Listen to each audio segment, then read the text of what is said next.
the system is not built for people who don't have generational wealth.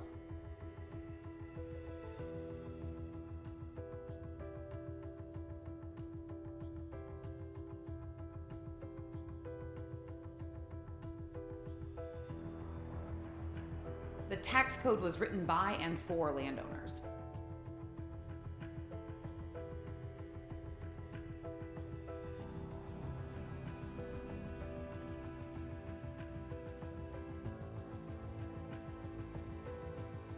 So when I got into real estate, I knew that there was a history of predatory and discriminatory lending in real estate practices, and I've never second guessed that, but I didn't know the details of it.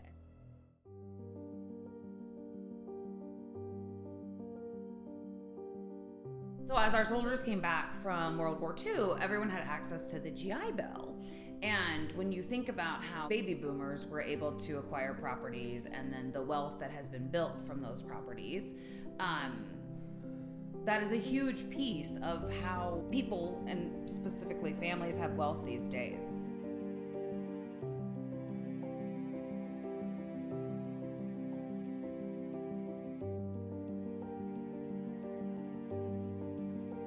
Hi everybody, I am Reba Jones. I moved here from New Orleans. I have two kiddos, Rayana and Ryden. They are 11 and 8 years old. I was in school there and found out I was pregnant. That relationship turned abusive faster than what I could even comprehend. I finally found the courage to say, this is not for us. So I put school to the side just for the moment, and I figured if I was going to focus on anything, I'm going to focus on housing. Everyone had access to the GI Bill. However, covenants could discriminate, so HOAs, what we would call them now, could discriminate on who could live in their properties. And then what happened was it really led to a huge spread of disinformation, misinformation that led to a lot of the different fair housing violations that exist today. Realtors were advised to and actively went door to door and said, Black people are allowed to move into your neighborhood, and so you're going to want to sell. It drove values down for properties that Black people could access. Although I had saved a substantial amount of money, we were being outbid on everything. And there was just no way I felt like we could compete with that. And so, I started putting the word out to people that if you all know of down payment assistance programs, then let me know. And there was a lady who said, I actually do know of a program. It's brand new. It's called Project ICU. And they give up to $10,000 grants to single parents to own home. And so I went to the website, filled out the application, and the next day I had an email from Mercy asking if I could hop on a call because she felt like I would be a good fit for the program. We were sitting together in a community group, having dinner, listening to each other. We were talking about dreams, and one of the women, Black single mom that was there, said, my dream has always been to own a home. And she just said right away, but that won't happen for me. And realizing that she didn't have anyone to look back to say they've owned a home before. I mean, she was a first generation homeowner. It's not like this had been she'd been around it and she just kind of knew that this is, how you do it, what you do. There's so much that was missing, so much that was keeping her from getting there. Government has to rely on equality. And I think the biggest thing that we have to understand is that equality and equity are not the same thing. Equity takes into account your starting line. But the equity is where you have to have private organizations to do it. And we ended up, again, she had realtor, lender.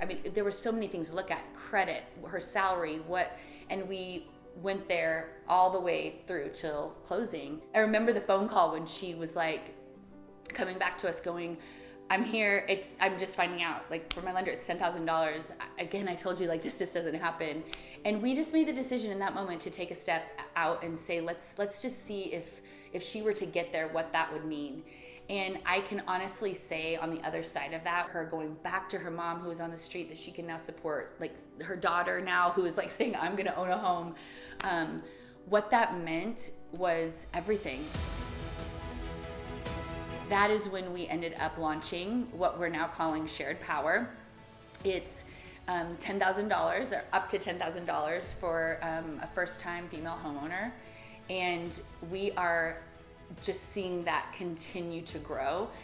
We launched this program in 2021, and now we're 2025, and we've almost seen 100 women receive the grant. And we said, let's see 10 women in 2021, and we upped that number to 22 in 2022. In 2023, we went to 30, 2024, 40, and then this year we are trying to see 50 women, so $500,000, get to home ownership. And we have every reason to believe that that's gonna happen. There's something about what we're offering. It's so much more than a grant. It is resources, it's connection, it's community. It's that circle of support that allows a woman to know that she's not alone. These women have done everything right, and they just need that one little boost. That's all it is. When women rise, we rise together and we bring others with us. Every dream that I've had, Project ICU and the women within Project ICU has been the bridge between the opportunity and the possibility. And I don't think we had been a part of anything that impactful in all the time that we had done work. This is who knows what needs to happen in this community is it's the women. And to know that this home can go on to my kids and then they can pass it on to their kids. To me, like that's the beauty of being in America and having something as tangible as a home underneath your belt. It just opens the door for everything else you could do in life.